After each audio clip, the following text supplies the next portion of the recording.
교과에 빛을 치면서 교과의 핵심을 알아보는 교과의 춘천 앞에 교과 토의 방송입니다. 성도 여러분, 안녕하세요. 고대교회 성도님들이 인사드립니다. 저는 박석호 목사입니다. 김미영 집사입니다. 심은순 집사입니다. 김기만 장로입니다. 예, 방송을 통하여 함께 배우며 건강하는 시간이 되기를 바라고 성령 하나님께서 함께 하심으로 행복한 시간이 되기를 바랍니다. 먼저 오늘 제 일과인데요. 가족 관계 속에서 쉼을 그림입니다. 먼저 그림을 보시면 여러분 어떤 생각이 드십니까? 예수님 내 손을 잡아주시는 것 같았네요. 두 사람 사이를 예수님이 연결해 주시는 것 같아요. 인간의 모든 관계 속에서 예수님이 함께할 때 평안함을 누릴 수 있다는 것을 보여주는 것 같습니다. 우리 김기만 장로님께서 기억절을 읽어주세요. 그러므로 사랑하는 자들아 너희가 이것을 미리 알았은즉 부합한 자들의 유혹에 이끌려 너희가 굳센 데서 떨어질까 삼가라. 오직 우리 주 곧 구주 예수 그리스도의 은혜와 그를 아는 지식에서 자라가라. 영광이 이제와 영원한 날까지 그에게 있을지어다. 그래서 3장 17절 18절 말씀. 아멘. 네. 가족 관계 속에서 쉼을 누리는데 가족 관계 속에서 쉼을 누리지 못하는 문제들도 있을까요? 어떤 어려움이 있을까요? 뭐 서운한 것들이 좀 있었나요? 아니면 때때로 우리가 살면서 답답할 때가 있습니다. 그렇죠? 네. 요즘에 더워가지고 일 힘들어서 좀 짜시나요? 엄청 짜증냈어요. 그래요. 내가 그렇게 안 하고 싶은데도 또 그렇게 할 때가 있는 것 같습니다. 그렇죠? 나도 모르게 그런 얘기 나오죠. 짜증. 나도 모르게 짜증도 나오고 그래도 또 때때로는 서로 받아주기도 하고 그렇게 하는 것 같습니다. 빌 게이츠 부부가 27년 만에 이혼을 했다는 기사가 나왔습니다. 들으셨습니까? 65세고 아내가 56세. 그런데 27년 동안 정말 인꼬 부부처럼 이렇게 스크린에 매스컴에 이렇게 비추다가 결국은 이혼하게 됐습니다. 몇 년 전부터 서로 이혼하고 싶었다고 합니다. 박수홍 씨도 마찬가지인데요. 박수홍 씨는 친형이랑 소송을 하게 되었습니다. 친형이 매니저 역할을 30년을 했는데 출연료를 다 가져가서 자기 명의로, 형 명의로 돌려놨습니다. 근데 이제 와서 그것을 꼭 알고 큰 배신감을 느꼈습니다. 이렇게 믿었던 가족들에게 상처를 받거나 함께 사는데도 함께 살고 싶지 않은 마음을 가진 사람들이 많이 있습니다. 만약에 정말 믿었던 가족에게 상처를 받는다면 어떤 기분일까요? 다른 사람에게 상처받으면 가족에게 위로를 받지만 가족에게 상처를 받으면 상실감이 더 클 것 같습니다. 가족은 그래도 내 편이라고 생각하는데 가족한테 상처를 받으면 더 이상 피할 곳이 없잖아요. 그렇죠? 네. 처음에는 속상했지만 그래도 가족이니까 용서를 해줘야겠죠. 다른 사람보다 더 큰 상처가 되었기 때문에 더 큰 용서가 또 필요한 것 같습니다. 사랑하지만 상처도 주고받는 것이 이제 가족입니다. 가족은 가장 친밀하면서도 가장 깊숙한 상처를 주기도 합니다. 한없이 사랑하기도 하고 한없이 멀어지기도 하고 미워하기도 합니다. 그래서 오히려 편안한 안식처가 되어야 할 가족이 교회가 되고 이제 벗어나고 싶은 때가 있습니다. 왜 이렇게 쉼이 되어야 할 가족이 이렇게 상처를 받을까? 오늘 교과를 통해서 그것을 좀 알아보려고 하는 것이죠. 깨닫기입니다. 완벽하지 않은 가족이지만 하나님의 방법에 따라 노력할 때 회복을 경험할 수 있음을 깨닫는다. 느끼기입니다. 모든 문제를 하나님께 맡기고 믿음으로 실천할 때 하나님께서 역사하심에 감사한다. 행악입니다. 우리가 맺고 살아가는 모든 관계 속에서 성경이 제시하는 원칙을 실천한다. 네, 결론적으로 우리 김명 목사님께서 한번 읽어주시겠습니까? 문제 많은 가정에서 태어난 요셉은 집안 대대로 이어져 내려오는 어려움을 피할 수 없었습니다. 하지만 자신에게 찾아온 위기의 순간 하나님을 전적으로 신뢰하기로 결심하고 그가 맺고 사는 모든 관계 속에서 성경의 원칙을 실천하며 살아감으로 참된 쉼을 경험했습니다. 아멘. 이게 오늘 교과의 핵심적인 내용입니다. 요셉의 이야기인데요. 하나님께서 요셉을 통해서 어떻게 이 가정이 평화롭게 되는지를 알아가게 먼저 1월서부터 얘기하겠는데요. 가정에서 마주하는 문제들에 대해서 나옵니다. 사랑하는데 여러분 상처를 줄 수 있나요? 미워하는데도 상처를 주지만 사랑하는데도 상처를 줍니다. 사랑하면 예. 상처를 주지 말아야 하는데 예, 나도 모르게 내 상처를 줄 때가 있어요. 그렇죠. 네. 그럴 때가 있어요. 네. 명절에 모이면 어떻습니까? 잘 지내니까 꼭 같은 것이죠. 한두 사건이 있습니까? 어떻죠? 그전에는 이제 우리 형제들이 모이면은 이렇게 잘 놀다가도 이렇게 누가 말 한마디 잘못되면은 이렇게 좀 틀은 있잖아요. 그렇죠. 틀어서 예, 잘못하는 적은 있는데 지금은 형제들이 안 오고 이제 우리 가족, 우리 아이들하고 같이 있으니까 아, 그런 적은 없는 것 같아요. 그래요. 어떠세요? 남이 아니기 때문에 그러니까 해야 될 말과 하지 말아야 될 말 이런 것들을 가려야 하는데 너무 편하다 보니까 맞아. 말이 좀 너무 편하게 나와서 그런 싸움들이 되지 않나 싶어요. 네, 그런 경우가 있습니다. 그리고 가족이니까 괜히 또 챙겨준다고 해서, 이렇게 물어본 것이 이게 간섭이 될 때가 있습니다. 지금 결혼은 하니, 애는 낳니, 직장은 가졌니, 뭐 이런 얘기들을 이제 하게 되면서 괜히 가까워져야 될 시간에 다음부터는 절대 명절에 안 와. 이렇게 얘기를 하게 되는 것이 있는 것 같습니다. 요셉의 가족도 마찬가지였습니다. 요셉의 할아버지가 누구죠? 이사, 예, 이사. 그리고 요셉의 아브라함이 인자라. 예, 증조 할아버지. 증조 할아버지 때부터 계속해서 어떤 가정에 문제들이 있었던 것 같습니다. 그 아브라함과 사라와 하갈이 있었는데요. 어떤 문제가 있었나요? 하갈이 아이를 낳고 유인 행세를 하려고 하니까 문제가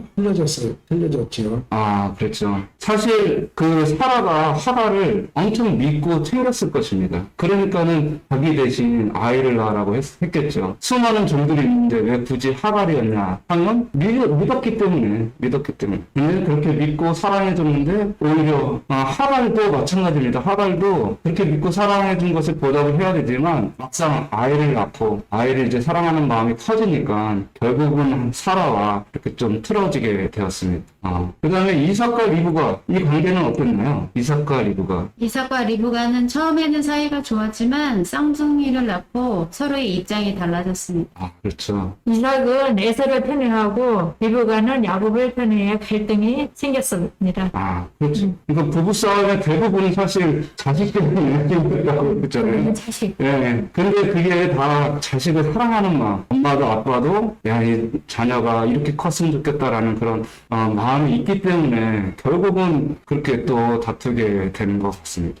요셉과 형제 사이는 왜 좋지 않았나요? 야곱이 요셉을 편애했기 때문인 것 같습니다. 그렇죠. 요셉이 꿈을 꾸고 형들에게 말하고 형들의 잘못을 아버지에게 말하기도 하고. 그렇지. 사실 요셉은 형들을 많이 좋아하고 친해하고 싶어서 그렇게 했을 텐데 아버지 야곱이 요셉을 너무 사랑하니까 그렇죠.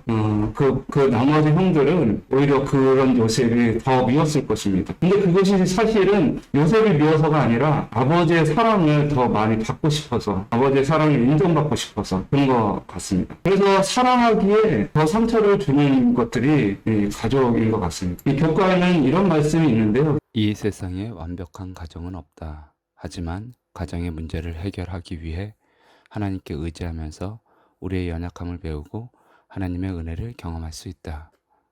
서로를 사랑하고 갈망하지만 그들은 서로에게 상처를 주고 건전하지 못한 관계를 만들어 갔습니다. 완벽한 가정은 없습니다. 잘못된 것이 아니라 서툰 것입니다. 연약한 것이죠. 그래서 주님께서는 사랑에 서툰 사람들, 연약한 사람들에게 진짜 사랑을 보여주시려고 하십니다. 그래서 가정에 평화가 오고 쉼이 옵니다. 영광의 교훈을 읽겠습니다. 우리 심은순 지사님께서 읽어주세요. 자녀들에 대한 부모의 역할, 교회 내의 능력이 부족한 이유는 가정생활에서 신앙이 부족하기 때문이다. 부모들이 그들의 일을 감당해야 할 만큼은 감당하기 전에는 청소년들에게 그들의 의무감을 깨우쳐 준다는 것은 어려운 일이다. 신앙이 가정을 다스린다면 그의 안에 그 신앙이 들어올 것이다. 하나님을 위하여 직무를 행하는 부모님들은 선을 위한 능력이 된다. 아멘. 어려운 표준입니다. 새로운 방향을 선택한이라는 제목인데요.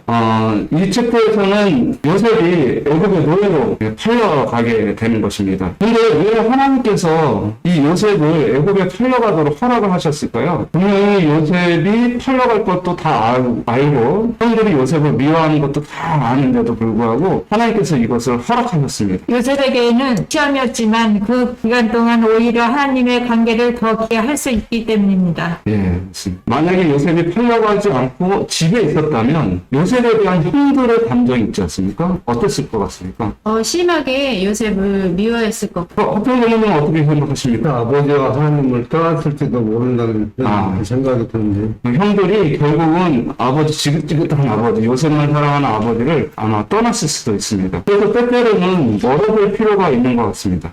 하나님께서 요셉의 분리를 허락하신 것은 안전한 거리를 위해서 분리시켜 놓으신 것 같습니다. 여기 보시면 이 자동차와 그 자동차 사이에 거리가 있습니다. 안전거리가 있습니다. 그 앞뒤로 자동차 사이의 안전거리가 몇 미터죠? 우리 100km로 달리면 100m. 그렇죠? 50km 달리면 5m, 25m예요? 50m 아니고요? 50m 아니 20m. 아, 그렇게 됩니까? 기록할 때 배가 되는 거니까. 아, 배가 되는 겁니까? 고속도로에서만 100m가 되고 아, 고속도로에서는 그렇게 차와 타 사이에 안전한 거리가 필요한 것처럼 사람과 사람 사이에도 안전한 거리가 필요합니다. 그렇죠? 가족끼리 싸우는 이유는 너무 가깝게 지내기 때문인 것 같습니다. 연애 초기에, 결혼 초기에는 다 예의를 지키면서 서로 적당한 거리를 지키고 서로 이제 상처받지 않도록 이렇게 하는데 시간이 지나면 그냥 막 함부로 대하는 것 같습니다. 그래서 우리가 조금 더 가까워지기 위해서는 좀 멀어질 필요가 있는 것 같습니다. 우리 화판장님께서 한번 읽어주시겠습니까? 다시 도단에서. 다시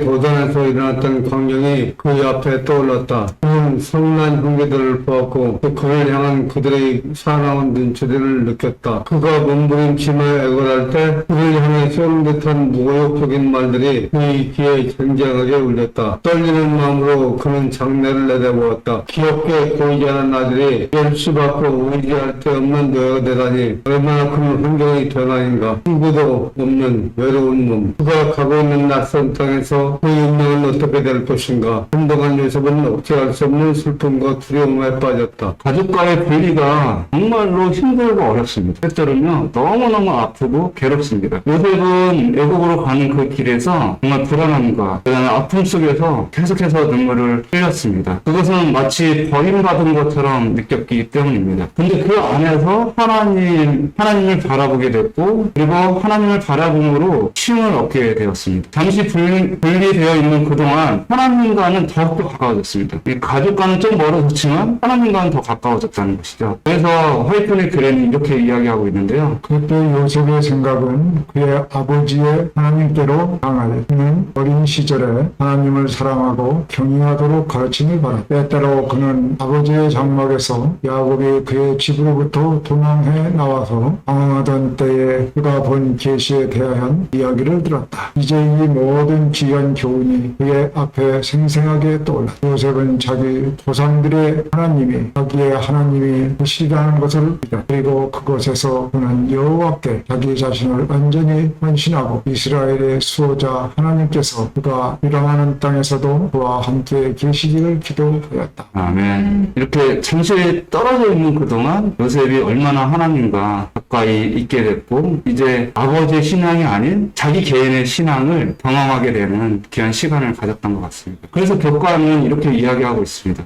우리가 개인적인 결심을 통해 하나님을 따르기로 선택할 때 비로소 우리는 우리의 마음을 괴롭히는 것들로부터 자유함을 얻고 하나님께서 주시는 참된 쉼을 얻을 수 있다. 그래서 하나님과의 관계를 위해서 우리가 때때로는 아버지로서, 아들로서, 어머니, 딸, 며느리 이런 모든 역할, 연기 이런 것들을 다 버리고 그냥 누구 엄마가 아닌 나 자신으로서 하나님께 나아가는 그런 시간과 때때로는 공간도 필요합니다. 시간도 공간이 필요하고 그럴 때 우리가 쉼을 가질 수 있는 여유가 생길 것입니다.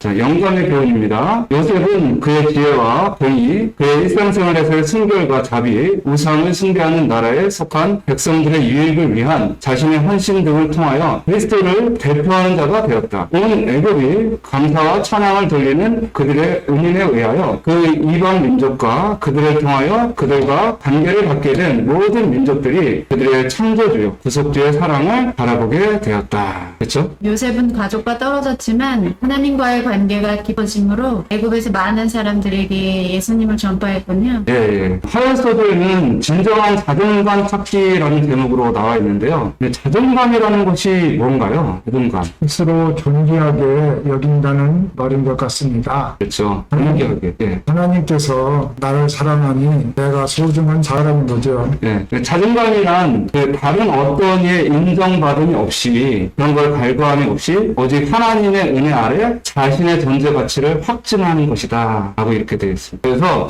내가 누구한테 인정받는 것보다 하나님께서 나를 사랑하고 나를 소중하게 생각하니까 내가 정말 소중한 사람이구나 라는 것을 믿는 것입니다. 이게 자존감인데요. 요셉은 야곱의 가장 사랑받던 아들이었습니다. 그래서 색동옷을 선물 받은 유일한 아들이었습니다. 그렇죠. 애굽에서는 그를 특별하게 해주는 사람이 없습니다. 그리고 애굽에서는 노예일 뿐인데요. 노예는 주인의 비율을 잘 맞춰야 하고요. 특별한 사람이 될 수가 없습니다. 애굽에서 요셉이 어떻게 특별한 사람으로 살 수 있을까요? 요셉은 하나님을 의지하고 바라보았기 때문에 노예 신분일지라도 소중한 사람처럼 살았습니다. 본인 스스로 특별한 사람인 것처럼 그렇게 행동을 했군요. 너는 특별하단다라는 이 동화책이 있습니다. 혹시 아십니까? 처음 처음 듣는 얘기예요. 여기에 이제 아이들이 읽는 동화책이지만 어른들도 함께 읽을 수 있는 동화책입니다. 펀치넬로라는 나무 인형이 나옵니다. 그런데요, 저 목수가 나무 인형을 만들었고요. 근데 여기 나무 인형 그 사람들은 서로에게 전표와 별표를 붙여줍니다. 노래를 잘하면 별표, 공부를 잘하면 별표. 그러나 자꾸 넘어지고 노래도 못하고 공부도 못하면 전표를 붙여줍니다. 그런데 이 펀치넬로는 계속 전표를 받는 사람입니다. 별표를 하나도 받지 못했어요. 그러니까 우울하고 나는 소중한 사람이 아닌가 보다라고 이렇게 생각을 하고 있었습니다. 그런데 어느 날 전표도 없고 별표도 없는 루시아라는 친구를 만납니다. 그래서 신기하게 생각했어요. 너는 왜 전표랑 별표가 없니? 라고 이렇게 물어봤습니다. 그랬더니 나는 매주마다 목수 할아버지를 만난다고 그랬습니다. 그 목수 할아버지를 만나고 오니까 내가 전표랑 별표가 다 떨어졌다. 너도 한번 가봐라 라고 얘기했습니다. 그래서 펀치넬로가 그 할아버지한테 갔어요. 갔는데 이제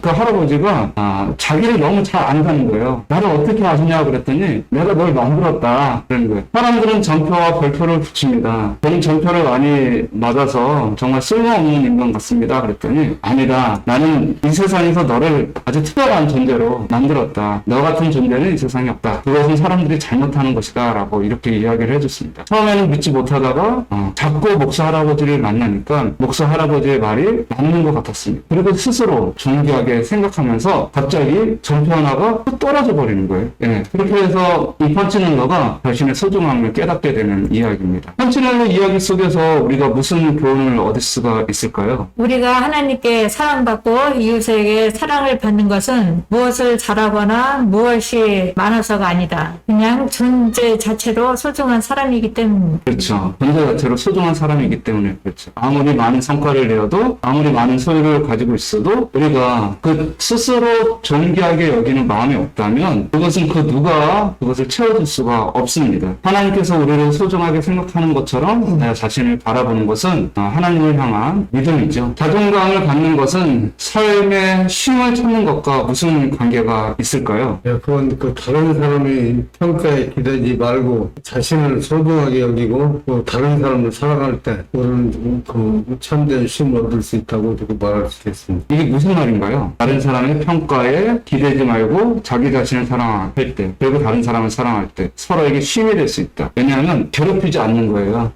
나 좀 사랑해줘 이렇게 괴롭히지 않는 것입니다. 내 스스로 이 존귀하다고 하지 않는 사람은 다른 사람한테 그것을 받으려고 하니까 자꾸 자랑하고 하고 싶어지고 자꾸 갈구하고 싶어지고 하는데 옆에서 있는 사람은 귀찮은 거예요. 힘든 거예요. 그 사람은 어떻게 계속 맞춰주고 살아요. 그렇죠? 근데 하나님의 은혜로 존귀함을 받은 사람들끼리 함께 있으면 너무 편한 거예요. 서로. 우리는 아주 우리의 가치를 다른 사람의 평가를 발견하려고 했지만 우리의 참된 가치를 하나님께서 우리를 어떻게 바라보시는 거에 달렸을 기억해야 합니다. 그래서 우리의 참된 가치는 하나님께 달려 있음을 꼭 기억하셨으면 좋겠습니다. 그래서 이 사랑 문자도 두 사람이 만나서 기대는 것처럼 보이잖아요. 근데 사실 두 사람이 만나서 단순히 길에서 서는 것이 아니라 홀로 서는 두 사람이 함께 있는 것입니다. 내가 이 사람이 없어도 설 수 있는 거예요. 이 사람이 내가 없어도 설 수 있는 것입니다. 그런데 이 사람은 나 없으면 안 돼라는 생각을 가지면 이 사람은 너무 힘든 거예요. 네. 그래서 이 서정 시인이 홀로서기라는 시에서 둘이 만나 서는 것이 아니라 홀로선 둘이 만나는 것이다 라고 이렇게 썼습니다. 이렇게 했을 때 관계에 쉼이 있습니다.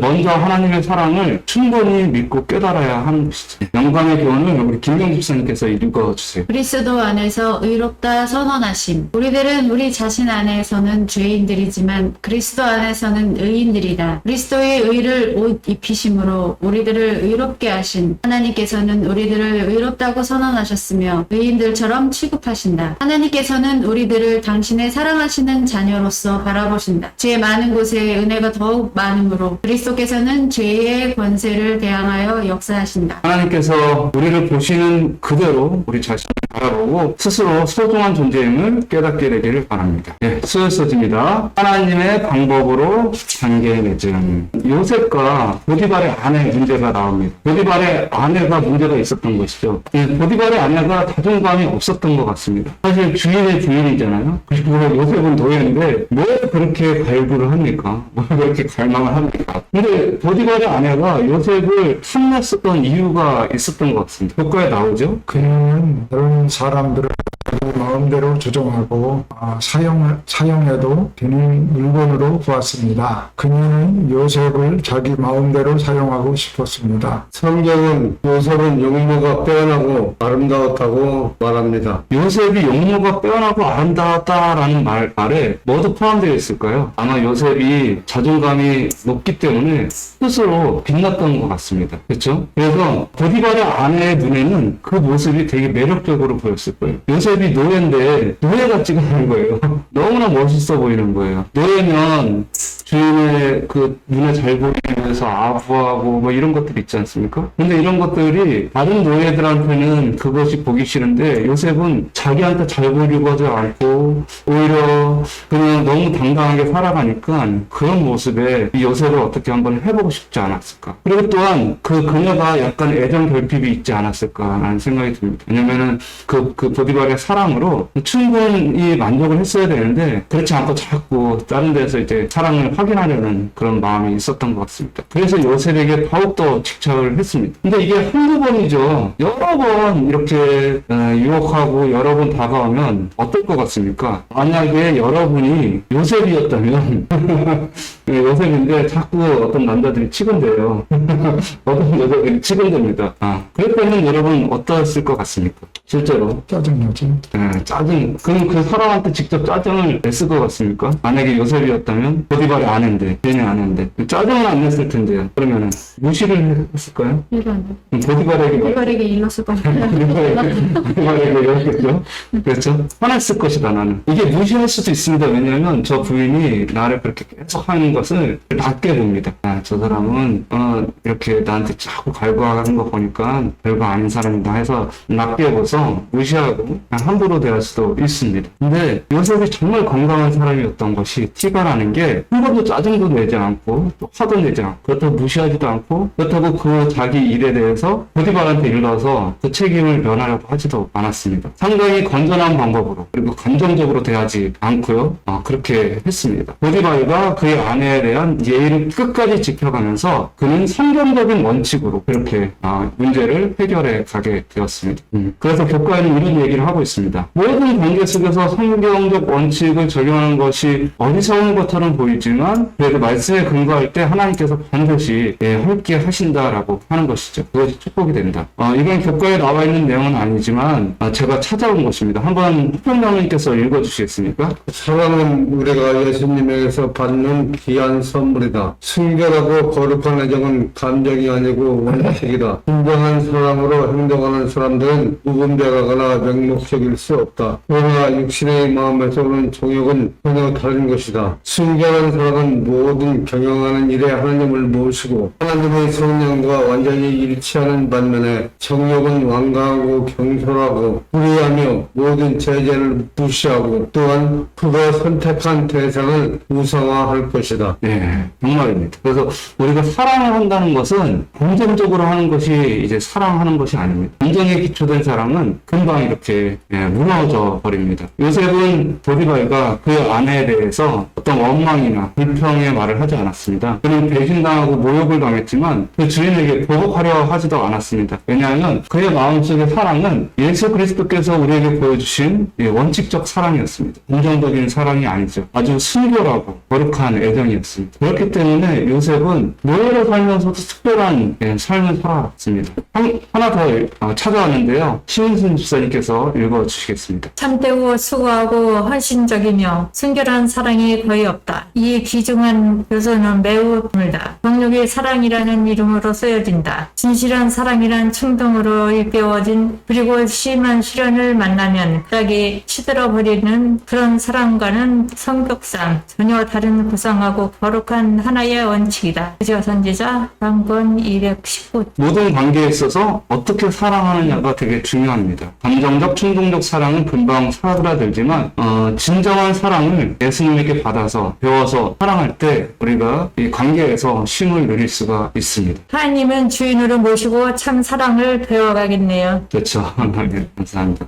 우리 영감의 교환입니다. 제가 읽겠습니다. 학생들은 그들이 하는 모든 일에 있어서 성경의 원칙을 적용하도록 도움을 받아야 한다. 무엇이나 삐뚤어진 것, 무엇이나 바른 노선에서 벗어나 구부러진 것을 명백히 지적당하고 회피되어야 한다. 왜냐하면 그것은 존속해서는 안 될 불의이기 때문이다. 모든 교사가 건전한 원칙과 교리를 사랑하고 간직하는 것은 중요한 일이다. 자, 무게수습니다. 일상에서 경험하는 대질투. 요셉은 감옥에서도 쉼을 얻을 수가 있었습니다. 그렇죠? 요셉은 비록 감옥에 들어가게 되었지만 하나님께서 함께 하심으로 그곳에서 쉼을 찾을 수 있었습니다. 하나님께서 함께 하심으로요. 그렇죠? 그 감옥에 들어가게 됐을 때 자신에게 일어난 불공정한 상황을 곱씹으며 하나님을 원망하고 그분을 따로 선택할 수도 있었다. 하지만 요셉은 그렇게 하지 않았다. 요셉은 그렇게 하지 않았습니다. 가족에게 버림받고 애굽 사람에게 다시 또 버림받고 그렇게 했는데도 불구하고 요셉은 그렇게 하지 않았습니다. 어떻게 요셉은 그렇게 사람들에게 친절할 수 있었습니까? 하나님의 섭리에 순종하고 말씀을 따랐기 때문입니다. 요셉은 관계 속에서 쉼을 얻을 수 있는 한 가지 원칙을 가지고 있었는데요. 그것이 오늘 교과에 나와 있는 에베소서 6장 6절에서 8절 말씀입니다. 김영주 선생님께서 한번 읽어주시겠습니까? 누군가림만 하여 사람을 기쁘게 하는 자처럼 하지 말고 그리스도의 종들처럼 마음으로 하나님의 뜻을 행하고 기쁜 마음으로 섬기기를 주께 하듯 하고 사람들에게 하듯 하지 말라. 이는 각 사람이 무슨 선을 행하든지 종이나 자유인이나 주께로부터 그대로 받은 줄을 알미라. 아멘. 그렇죠. 아멘. 사람에게 하듯 하지 말고 네. 주께 하듯 하라는 말은 무슨 말입니까? 사람에게 하듯 하지 말고 주께 하듯 하라. 이것은 사람에 대한 믿음보다 하나님에 대한 믿음을 가져야 된다는 말 같습니다. 저 사람은 괜찮을 거야. 저 사람은 내가 30년 동안 내 친구를 지냈는데 쟤는 변하지 않아. 라고 이렇게 하면서 그 사람에 따라 내 행동이 달라지면 결국은 내 마음과 똑같은 사람은 없습니다. 그렇게 사람에 따라 잘해주다가 상처를 받을 수가 있죠. 그러나 하나님의 말씀에 따라 하나님께 하듯 모든 사람은 그냥 다 똑같이 대한다면 그것은 사람이